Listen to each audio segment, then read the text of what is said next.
The anime starts with Sakura Sakurakouji, a high school student, riding the bus home at night. She looks out the window, lost in her own thoughts, when suddenly she sees a young man in a park. He seems to be setting some people on fire, and what's strange is that the flames he's using are blue. Sakura gets worried and asks the bus driver to stop. She gets off the bus and quickly tells the nearby police officers about the strange thing she saw. Thinking it might be a murder, the police go to the park Sakura mentioned. But when they get there, they find nothing. No person with blue flames, no evidence at all. The next day, Sakura goes back to school like everything is normal and doesn't tell anyone about the strange things from the night before. But surprisingly, during their study time, their teacher introduces a new student named Ogami Rei. He says he's the new kid, and he looks a lot like the person Sakura saw the night before. All the girls in class are excited to have him there because he's charming. But Sakura is unsure. She watches him closely, thinking maybe the school let a bad person in by accident. She's convinced Ogami is the same guy from the night before, the one who was using those weird blue flames to hurt people. Sakura feels something isn't right with Ogami. She decides to talk to him during break and asks for a private chat on the school roof. She wants to talk about something important, but people misunderstand her. They think Sakura wants to tell Ogami she likes him romantically. Sakura isn't just any student. She's popular, smart, and pretty. Because of this, she's well known in school, and many people look up to her. When news spreads that Sakura will talk to Ogami, lots of students rush to the school roof, hoping to see Sakura confess her love to him. But when Sakura and Ogami start talking, it's clear they're not discussing romance like everyone thought. Sakura acts like a detective, asking Ogami about where he was and what he did the night before. Ogami stays calm and says he was just working part-time. Even though Ogami explains himself, Sakura still has doubts. She notices a glove on Ogami's hand and wonders if it's hiding burns from the night before. Determined to find out the truth, she tells Ogami to take off the glove, like she's about to reveal something important. Sakura hoped Ogami would prove he wasn't doing anything wrong. But despite her investigation, she didn't find any evidence to support her worries. She didn't see any burns or anything suspicious on Ogami's hands, except for the ring on his thumb. Realizing she was wrong, Sakura said sorry to Ogami for getting him involved on the school roof. He stayed calm, took off his gloves, and left after making sure Sakura wasn't still upset. However, the incident confused many people. Since Sakura and Ogami's talk was private, Sakura's friend, Oba Takatsu, asked her how she was feeling. But Sakura didn't want to share the details, just saying it was unexpected. Sadly, her vague explanation made Oba think Ogami rejected Sakura. Oba's loud announcement spread through the school, making the boys angry at Ogami for supposedly hurting Sakura. Some even talked about getting back at him for messing with Sakura's love life. Even with all the rumors, Sakura stayed focused on Ogami. She was sure he was up to something. She watched him closely, paying attention to everything he did. Whether he was playing basketball, making an amazing slam dunk, saying bye to other girls after school, or getting his shoes from the locker room, Sakura followed him closely, determined to find out the truth. Oba, who's Sakura's good friend, started thinking that Sakura might have a big crush on Ogami. She talked to Sakura while Sakura was secretly watching Ogami behind the lockers, saying she thought Sakura really liked him. Sakura didn't say anything but kept looking at Ogami. Talking to Oba made Sakura stop watching Ogami for a moment, and she lost sight of him. But Sakura didn't give up. She kept trying to find him, hoping he hadn't gone too far. At the same time, Ogami realized Sakura was watching him. When Sakura got busy talking to Oba, Ogami used the chance to get away from Sakura and hide. As it got darker and Sakura still couldn't find Ogami, she remembered the saying criminals often go back to where they did something wrong. She thought Ogami might come back to the park, so she decided to go back there, hoping to find him. While Sakura was at the park, she met a stray dog named Inu, who she used to feed before. As she gave the dog some rice balls, Ogami showed up unexpectedly. He had been secretly watching Sakura and the dog, and seeing her kindness towards the furry friend made him want to join in. Sakura was happy to see that Inu wasn't scared of Ogami at all. In fact, the dog seemed to like him a lot, licking his face as if they were old pals. Sakura thought this was amazing because Inu usually stayed away from strangers. Seeing how Inu trusted Ogami made Sakura think that he couldn't be all bad. Plus, seeing how Ogami liked animals made Sakura think he was probably a nice person, since people who love animals are usually kind. Their conversation was interrupted when Ogami asked about Inu's owner. Sakura said Inu didn't have one, explaining how the last person who took care of Inu got hurt by the G-Falcon, a tough group who often hung out in the park. A few days later, Sakura was back in the park feeding Inu when she heard someone crying for help. It was a homeless person being attacked by members of the G-Falcon. Sakura didn't like seeing cruelty, so she stepped in and told the attackers to stop or she'd call the police. But they just laughed at her and said the police wouldn't scare them. Instead, they threatened Sakura, not caring that she was determined to stop them.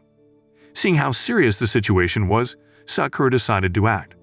She used her Aikido skills, which she learned from the school club, to defend herself.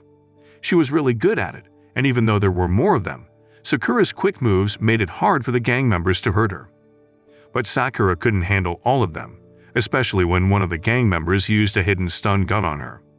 Things got worse as the thugs showed their true evil intentions. Watching Sakura in danger, Inu the dog tried to help by biting one of the attackers, but sadly, this bravery only made the gang focus their anger on Inu, hurting the poor animal badly. Sakura was struggling to protect Inu while she was being attacked herself. She couldn't handle all the hits from the gang. Just when things seemed hopeless, Ogami suddenly appeared next to Inu.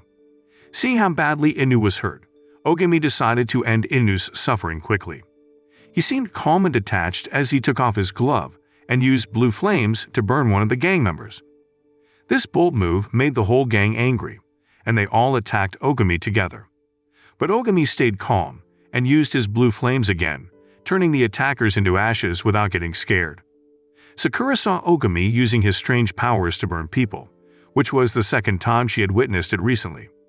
Her gut feeling was right. Ogami was the same person she had seen before. As Ogami came closer to her, he touched her face with his left hand and said, "Burn." Suddenly, blue flames came out of his hand, and Sakura disappeared. When Sakura woke up in her room, she felt fine, like the weird events of the previous night were just a dream. But she knew it wasn't just a dream and asked her parents for answers. Sadly, they didn't know what happened. Her dad said he found her unconscious on the porch, unharmed, and took her back to her room. These events scared Sakura a lot. Even though she was afraid, she went to school, where she unexpectedly saw Ogami again. He watched her from far away, making her feel even more uncomfortable around him. Sakura worried that Oba might get into trouble because of their friendship, so she told Oba to keep her distance. But Sakura couldn't explain why, which made Oba think Sakura was mad at her and didn't like her anymore. Feeling really stressed about all the worrying thoughts, Sakura decided she needed to find out the truth. She arranged to meet Ogami after school in a busy place, so there would be witnesses around to stop anything bad from happening or him using his strange blue flames. To her surprise, Ogami casually admitted to Sakura that he got rid of the G-Falcon guys the night before, saying it was his way of getting rid of bad people from society. He didn't seem bothered by what he did, even when Sakura told him it was wrong. Instead, Ogami said his actions were worse than just being bad. Sakura kept trying to make Ogami understand how bad his actions were and asked him to face the consequences. But Ogami didn't say anything. He just took off his gloves and put his left hand on her face. Sakura quickly stopped Ogami from setting her purse on fire with his hand. She got scared and ran away. But Ogami caught up to her and used his fiery attack on her, covering her body in flames. Surprisingly, Sakura didn't get hurt at all, even though she was engulfed in flames. Ogami couldn't believe it and thought Sakura must have some kind of special immunity to his superpowers, making her able to survive his blue flames without getting hurt. Meanwhile, somewhere else, another guy talked to Ogami on the phone, confused about why Ogami couldn't get rid of Sakura. Ogami said Sakura was different and could resist his fire powers. It turned out Ogami wasn't the only one with strange powers. The story changed to show two people with different abilities. One could control ice, and the other could make explosive sounds. But their fight didn't last long, as the ice person quickly left with a mysterious friend. Sakura couldn't shake off Ogami's presence, no matter how hard she tried to stay away from him. This made one of Sakura's admirers jealous, thinking about confronting Ogami. But Sakura stopped them because she was afraid Ogami might react violently. Sakura defending Ogami made people think they were close, so Ogami told Sakura not to worry. He promised he wouldn't cause any trouble at school and would use his powers around other students. Ironically, just as Ogami said this, he met one of his admirers, Nene Fujiwara, who had eyes of different colors. Strangely, seeing Nenning's eyes made Ogami really angry. He put his left hand on her head, like he was going to hurt her, but then he calmed down, said sorry to Nenning, and explained that her eyes reminded him of someone from his past. A person who looked like Nennin showed up, with blonde hair like hers and eyes of different colors. At the end of the school day, Ogami got another phone call about a nighttime mission. Sakura overheard him ending the call, which made her think Ogami might be up to no good again. Determined to stop any potential harm, Sakura decided to follow Ogami wherever he went.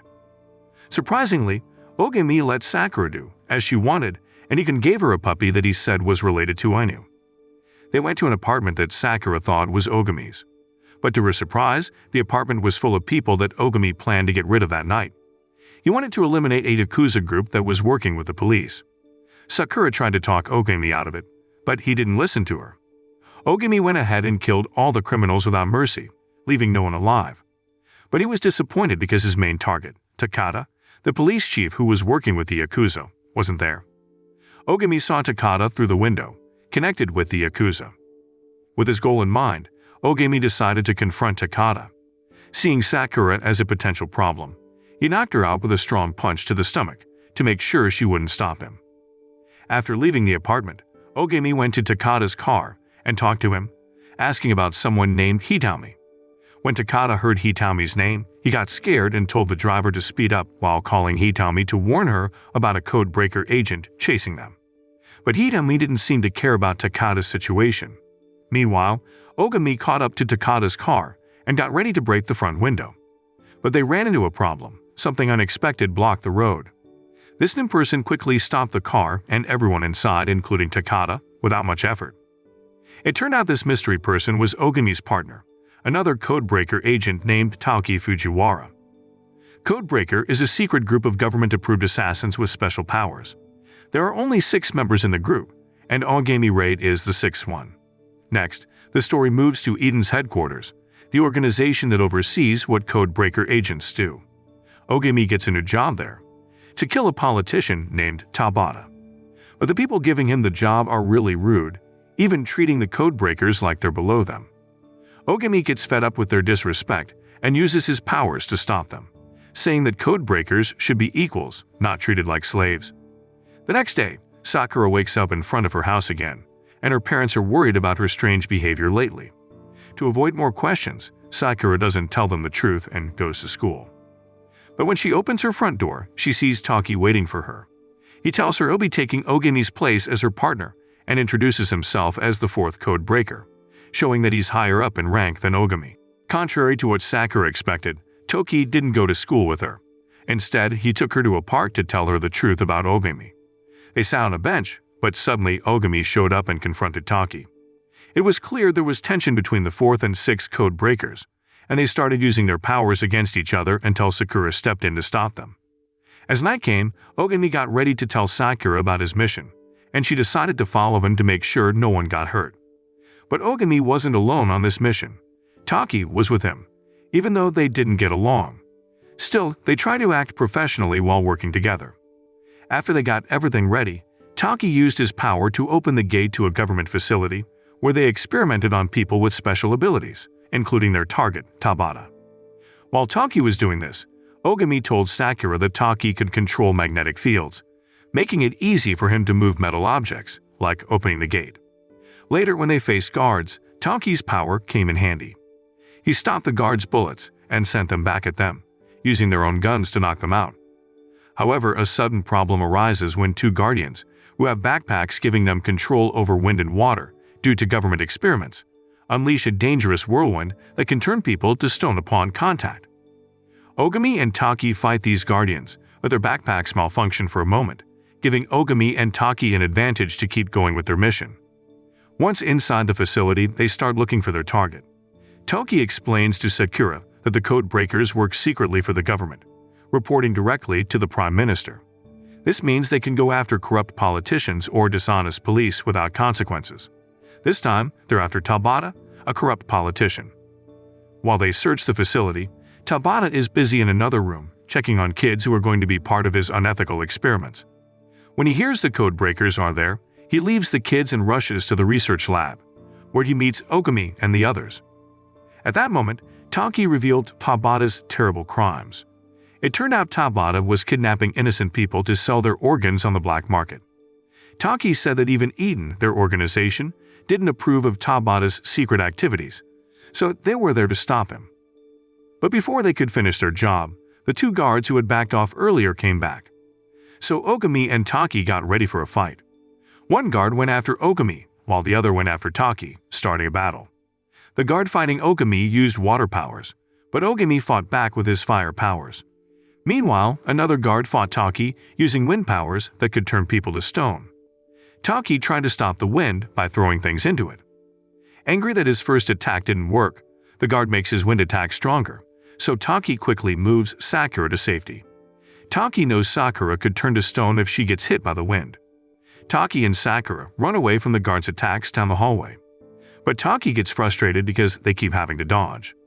Then Taki figures out the guard's weakness. His power comes from the backpack he's carrying.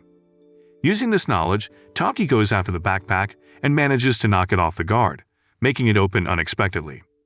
To their surprise, Taki and Sakura find a child inside the backpack, something they didn't expect.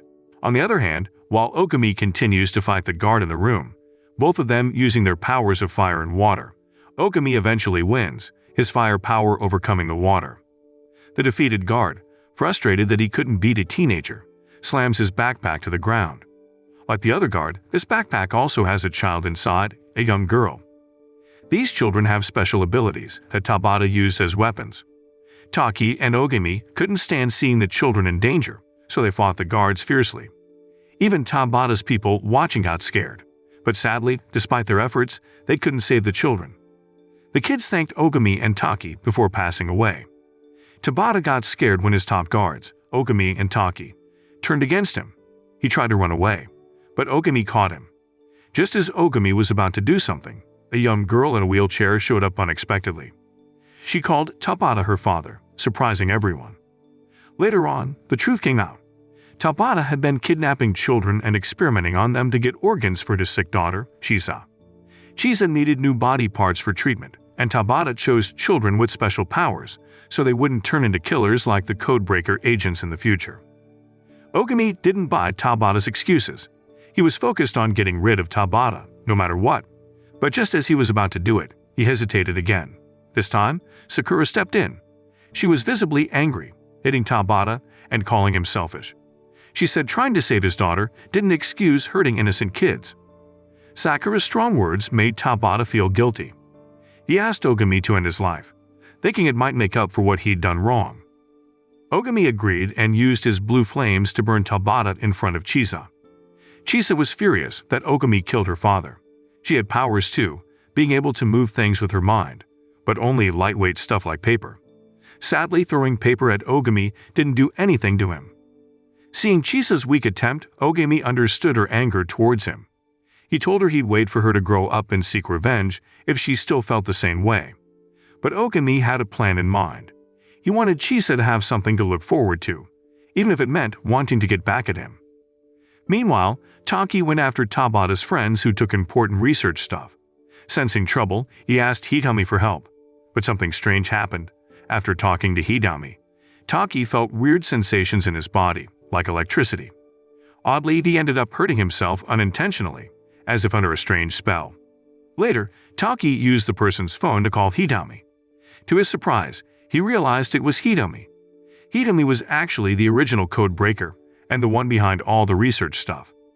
After completing their task, they moved the talented kids to another research place.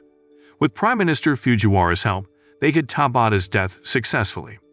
The official story claimed Tabata died in a fire caused by a neglected cigarette.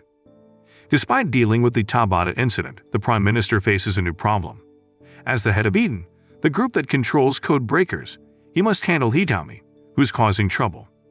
Earlier, the Prime Minister tried to find Hidami by sending 43 agents, all of whom vanished mysteriously, leading him to suspect Hidami's involvement. His suspicions about Hidami turn out to be true. To make things worse, Hidami has incredible electrical powers and has been using them to control the missing agents, turning them into zombie-like puppets. Hidami sends these agents to attack Ogami's school, forcing Ogami to use his powers to protect Sakura and himself. But Ogami struggles this time. Even though he fights the agents for a while, they wear him down until he collapses. Luckily, just when things seem bleak, his teacher, Kanda, shows up with a gun and takes down the undead agents. It turns out Kanda isn't just a regular teacher. He's an hidden agent assigned to keep an eye on Ogami. Upon seeing the menacing undead agents, Kanda quickly guessed that Hitami was involved. She advised Ogami and Sakura to leave the school immediately, especially with other students around. Despite Kanda's warning, Ogami, known for his stubbornness, ignored her. Even though he was exhausted, he fought hard to protect his friends, leaving Sakura deeply impressed by his determination. She realized that Ogami had emotions beyond just being stoic.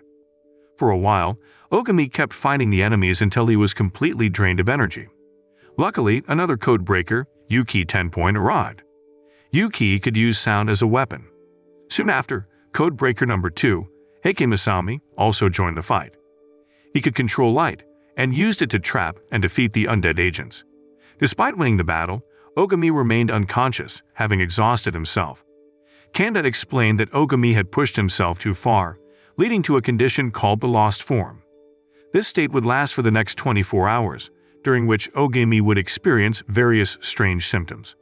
Each codebreaker had different symptoms, and Ogami's was hypothermia.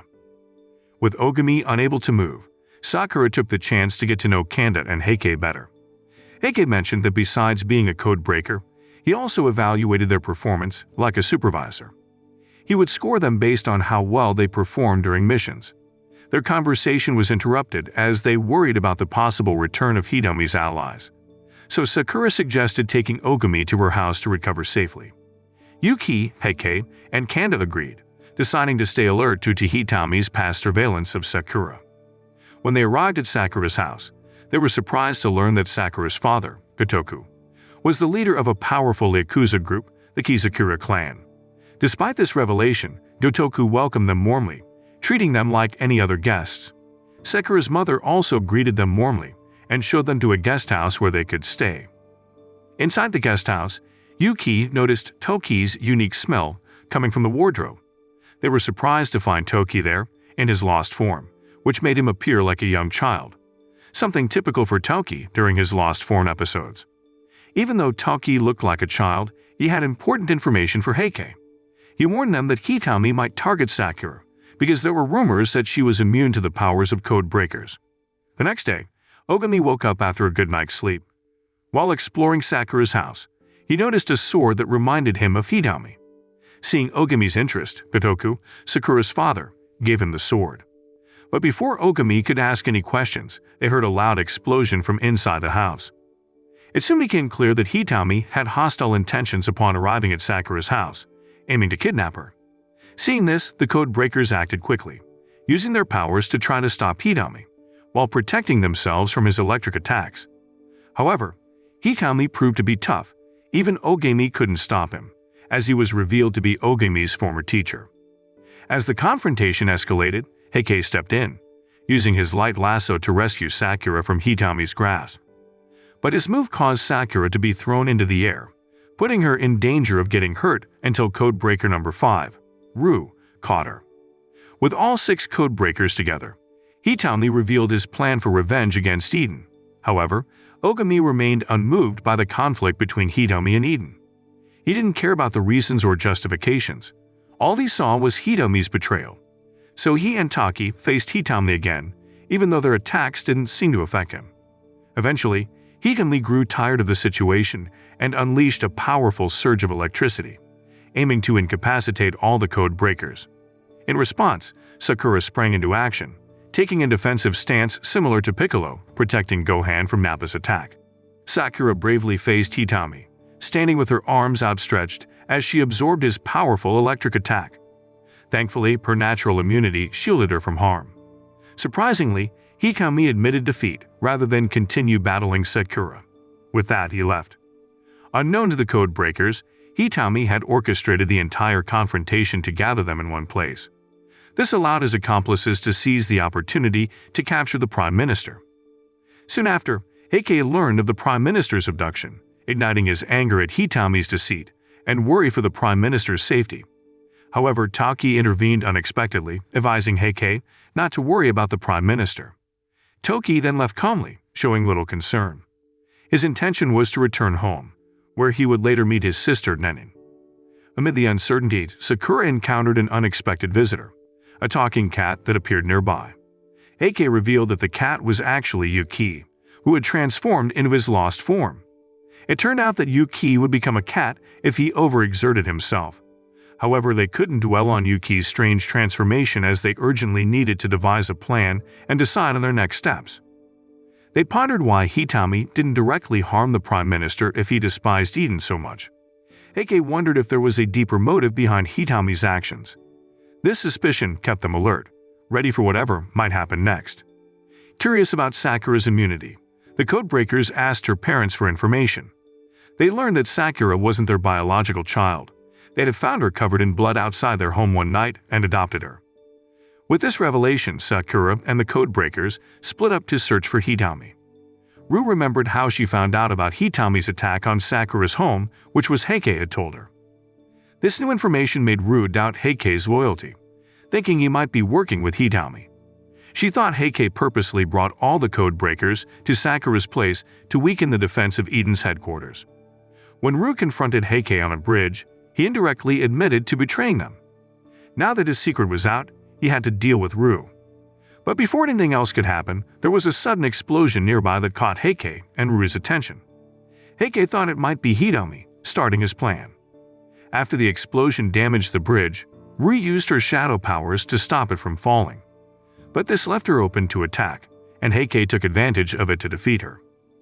Once Rue was out of the picture, Heike found Sakura and told her he was taking her to see Ogami, saying Ogami wanted to talk to her. What Sakura didn't know was that Heike was leading her to where Hitami was holding the kidnapped Prime Minister. In front of Sakura, Hitami reveals the truth. Eden had been after her because of her special power. They had studied her abilities a lot, planning to use them against Hitami's plans. This shows why the Codebreakers were at her school, to keep her safe. But the plan failed, and Hitami captured Sakura. Now, Hitami is ready to set off bombs all over the city. He also keeps some secrets from Heike, because he doesn't fully trust him. To prove he's loyal to Hitami, Heike admits to killing Codebreaker number 5, Rue. Sakura gets mad and confronts Heike, grabbing him and asking why he hurt Rue. But Heike quickly overpowers her, throwing her forcefully to the ground. Meanwhile, Kanda secretly follows Heike into the building, planning to catch Hitami with her gun. But Heike catches her before she can get to Hitami. In another part of town, Yuki exposes Heike's betrayal. He's sure Heike turned against them because he saw Heike attack Rue when he was in his lost form. Yuki, unable to do much in his cat form, follows Heike until he sees him go into a building. Yuki then takes Ogami to the building to investigate further. But once again, Heike blocks their way and attacks when he sees Yuki and Ogami, starting a fierce fight. During the fight, Yuki realizes they'd wasted enough time. So he tells Ogami to go upstairs and face Hitami, while he deals with Heike alone. Ogami agrees and goes upstairs, leaving Yuki behind. However, to Ogami's surprise, when he reaches Hitami, he finds out that Hitami has controlled Kanda. Now, Kanda points her gun at Ogami. Unlike the other agents under Hitami's spell, Kanda is still aware. She begs Ogami to leave, but Hitami's control over her is strong, and she shoots Ogami when Hitami orders her to, without any hesitation. Ogami refuses to let Kanda shoot herself, even if it means getting shot instead. He's determined to stop her from giving in to Hitami's control. Luckily, Sakura acts quickly, pushing Kanda out of danger and saving her from a tragic fate. Plus, Sakura manages to break Hitami's hold on Kanda using her special power. Seeing what they're doing, Hitami finally explains why he's been doing what seems like bad things. He points out all the broken clocks on the walls, which he purposely made stop working. The clocks show the times when the Codebreakers died, reminding everyone of how they were killed by the Prime Minister. Hitami says the Prime Minister used the Codebreakers not for good reasons or to fight crime, but for his own selfish purposes, and after each Codebreaker dies, they're forgotten and treated like criminals. It's this unfair treatment of the Codebreakers that makes Hitami hate the Prime Minister so much. He's determined to make the Prime Minister pay for what he's done and to make sure people remember and respect the code breakers. Ogami doesn't agree with Hitami's ideas. He thinks that the code breakers don't need other people to approve of them or say they're good. Because they see things differently, Ogami and Hitami start fighting, punching each other. Just when things are intense, Hitami's friend Yukihina shows up. He can control ice and tries to attack Ogami and Sakura without them noticing. But Taoki arrives just in time, stopping Yukihina's attack and saving Ogami and Sakura. When Yukihina sees all the code breakers together, he decides to leave. Later, we learn about Hitami's past. He became a code breaker when he was just 16 years old and rose up to be the 6th code breaker, even though he was new to it. In the past, Hitami was very different from how he is now. He was dedicated to his missions, especially when it involved saving kids from crime. He was loyal to his bosses and dreamed of a world where kids could be happy without crime. He once talked about this dream with Heike while they watched kids by the river. Heike promised to help make this dream come true. 4 years later, when Hitami was 20, he went on a mission with his partner, Codebreaker number 5 Haruya. Hitami was fine after the mission, but Haruya tragically died, which really affected Hitami. It was the first time he lost a teammate, making him realize how easily code breakers were replaced when they died. So even though he became the 5th code breaker, which should have been a happy thing, Hitami felt sad because he lost his teammate. It was the first time he experienced such a loss, and it made him feel really down. Over 6 years passed, and Hitami moved up, becoming the 3rd code breaker. This happened because 2 code breakers above him died during those 6 years. Then, one night, Hitami and the other code breakers faced a strong enemy with special powers. The enemy was too strong, and all the code breakers died except for Hitami. He couldn't beat the enemy and was the only one left. After this sad event, Hitami felt really sad. Even when he became the number 1 code breaker, he still felt sad. To fill the spots left by the dead code breakers, Eden started recruiting new people. One of these new recruits was Heike, who eventually became the 3rd code breaker. After Heike joined, Hitami told him about some strange things that happened among the code breakers before. During that time, Hitami noticed that his old friends sometimes couldn't control their powers for no clear reason. This happened more than once, making Hitami think something was wrong. So he asked Heike to help him investigate these strange events. As time went on, new code breakers joined the team, and Hitami became the leader. Heike was second in command, followed by Yuki, Taki, Ru, and finally Ogami, who became the 6th code breaker. Hitami kept being a mentor, guiding and protecting his younger teammates during their missions. He was determined to make sure the bad things from the past didn't happen again and promised to do everything he could to keep the new code breakers safe. One day, Hitami and Ogami were sent on a mission together. Hitami knew Ogami was skilled and strong, but he also saw him as someone who could be dangerous. This wasn't without reason, as Ogami sometimes showed ruthlessness when completing missions. Ogami often got too focused on fighting enemies, forgetting about the main goal of the mission. This was clear during a mission to rescue a child when Ogami got caught up in fighting criminals and arguing with Taki. In the end, it was Hitami who had to step in and save the child. Hitami also had to protect Ogami and Taki when they didn't realize one of the criminals they were supposed to stop was still alive. Hitami came just in time to stop the criminal from hurting Ogami. Because of this, Hitami decided to talk openly with Ogami to understand why he became a code breaker. Ogami said he wanted to get rid of evil. When Hitami heard Ogami's simple answer, he tried to explain it more. He told Ogami that being a code breaker wasn't just about getting rid of evil. Their job was also about protecting vulnerable people who might be ignored or forgotten by the law. A few days later, Heike shares some important news. The enemy who had caused the deaths of Hitami's friends in the past has come back, causing trouble. So Hitami and the other code breakers quickly gather at the place where things are happening. They easily handle the villain's helpers and then move on to face the main enemy. Hitami is determined to get justice for his friends by capturing the villain. But the villain tries to make a deal, suggesting they work together to achieve their goals. However, the code breakers refuse the offer, deciding instead to let Hitami deal with the villain and bring justice. This leads to a big fight. At first, the villain underestimates Hitami, thinking he has the upper hand because of their past encounter. But Hitami has improved a lot since then. With a quick move, Hitami defeats the villain. Seeing Hitami's strength, The other codebreakers are impressed, and Hitomi praises their skills too, showing he believes in them and isn't worried about their safety. Later the focus shifts to Heike, who shares his investigation results with Hitomi. He found out that the strange incidents from the past, where codebreakers lost control of their powers, might have been caused by pushing themselves too hard. This made them unable to transform into their lost form, leading to a state called Code End, which meant they died.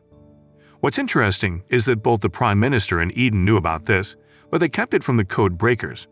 This made Hitomi really angry at the Prime Minister, and he even attacked him.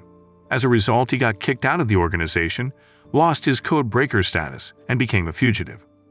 In the present, Hitomi appears on live TV, announcing that the Prime Minister will be removed from office.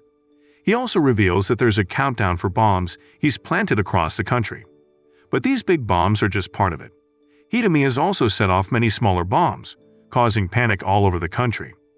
On the other hand, while the code breakers work on finding and disarming the bombs spread out in the area, Yuki uses his powers to locate them. He's shocked when he realizes just how many bombs Hitomi has set up. At the same time, agents from Eden and members of the Kizakura Yakuza clan are also trying to find the Prime Minister. They'd finally locate him at the Sky Tower and send a message to the code breakers, asking them to rescue him. Taki is chosen for the mission, while Yuki focuses on dismantling the bombs. As Taki and Yuki go on their missions, Ogami decides to talk to Hitomi and try to make him see reason. But Hitomi won't listen, so Ogami challenges him to a fight. Using a sword he got from Sakura's father and his blue energy, Ogami attacks Hitomi. But Hitomi's electric barrier blocks the attack, and he counterattacks, throwing Ogami back. Meanwhile, as Ogami and Hitomi fight, Yuki gets important information about where the bombs are from an anonymous source. However, the danger isn't over yet. Yuki Hina is heading to the Eden facility to free the special children who were experimented on. But he's surprised to find Rue there, who survived Heike's attack on the bridge and is now determined to stop Yuki Hina. This leads to a fierce fight between Yuki Hina and Rue, both using their powers to the fullest. Rue uses her ability to control shadows, while Yuki Hina uses his ice powers. Back at Ogami's fight with Hitomi, they'd pause their battle for a moment to talk about what's right and whether their actions are justified. But they can't agree, so they keep fighting. Once again, Ogami is hit by Hitomi's electric attacks. After enduring them for a while, Ogami weakens and his blue energy fades. He can't get up when Hitomi gets ready to finish him off. In a critical moment, Sakura steps in, putting herself between Hitomi and Ogami to protect Ogami. Hitomi tries to hurt Sakura, but she's immune to his electric attacks. Hitomi then reveals that the bombs he planted are about to explode soon. He also says he plans to set off similar bombs worldwide, hoping to create a new society where only people with special abilities exist. However, to Hitomi's surprise, the bombs didn't explode because Yuki had successfully disarmed them. Interestingly, Heike was the one who gave the crucial information about where the bombs were. He pretended to betray both the code breakers and Eden, but in reality, he planned to stop Hitomi's big plan. When Yuki Hina realized Hitomi's plan had failed, he stopped fighting Rue and went to free the children with special powers. But when he got there, he found out Rue had already taken the kids to safety. Later, when Yuki came to help Rue, Yuki Hina decided to leave quickly. Meanwhile, Hitomi was furious with Heike for ruining his plan, hinting that there would be a big fight between the first and second code breakers. But Heike was no match for Hitomi's power. After a short fight, Heike realized that Hitomi was much stronger than him. But Hitomi wasn't just strong. He had a plan to make his bombs work again by using his electric power through the Sky Tower. At the top of the tower, the Prime Minister was with Taki, his son who had finally found him. Begging Toki for forgiveness, the Prime Minister admitted to being evil and made fun of Taki for not wanting revenge. He also revealed that Toki only became a code breaker to replace his sick sister, Nenin, without realizing he was being used. While Hitomi's electric energy surrounded the tower, Rue and Yuki tried to protect it with Rui's ability to control shadows. But Rui's barrier didn't last long, as Hitomi kept attacking her, stopping her from using her powers again. As Hitomi continued to attack Rue relentlessly, the other codebreakers tried to help, but they couldn't get through Hitomi's defenses, making him angrier with each passing moment. As Sakura watched her friends fall one by one, she bravely stepped up to face Hitomi again. But once again, she found herself trapped by him. Luckily, just as Sakura was about to suffocate, Ogami regained his strength. Taking off the ring from his thumb, he unlocked his hidden power and went into a berserk state, stopping Hitomi's electric attacks. But Hitomi didn't give up. He gathered electricity above his hands, preparing a powerful attack. Despite the other code breakers' efforts to stop him, they couldn't match Hitomi's strength. Only Ogami was strong enough to stop him. Absorbing Hitomi's power, Ogami defeated him with a burst of energy. However, Ogami's attack was deadly for Hitomi, pushing him into the code end phase, which meant he was close to death. Even though Hitomi was still alive, he wouldn't survive for long. With a calm face, Hitomi told the other code breakers that he acted alone because he was worried about them. Even though he knew he might die soon, he didn't want to give up on his goals. He had a deep hatred for Eden and the Prime Minister, and was determined to kill the Prime Minister before he died. Summoning his last bit of strength, he was ready to finish his mission. But Ogami stepped in once again, determined to convince Hitomi to change his mind. They fought fiercely, exchanging powerful hits while sharing their feelings. In the end, Ogami's final blow seemed to make Hitomi reconsider. Grabbing Hitomi, Ogami demanded an explanation for his actions. Hitomi admitted that he wanted to protect the other code breakers and thought only he should seek revenge on Eden. His anger towards Eden made him blind to the care and concern the other code breakers had for him. It was a realization that came too late, and he apologized to his friends, urging them not to end up like him. Just when it seemed like things might calm down, the Prime Minister showed up unexpectedly and started provoking Hitomi, making him angry again and leading to a tense showdown. Luckily, the other code breakers stepped in just in time to stop Hitomi from hurting the Prime Minister. As Hitomi took his last breath, there was some relief at least for the Prime Minister. But even in death, the Prime Minister kept insulting Hitomi, which made Toki react by punching the Prime Minister in the face. With things settling down, the Prime Minister and Heike got into a car. But during their conversation, the Prime Minister suddenly had convulsions and started vomiting blood. It turned out that Hitomi's electric attack had left something behind in him, causing his death. At first shocked by what happened, Heike soon looked satisfied, realizing that the Prime Minister was gone for good. After what happened, the code breakers went their separate ways. Sakura went back to school, but Ogami, who had graduated, wasn't her teacher anymore. Sakura never saw Ogami again. Meanwhile, Ogami kept fighting crime, always standing up for what's right. And with that, the story of this anime came to an end.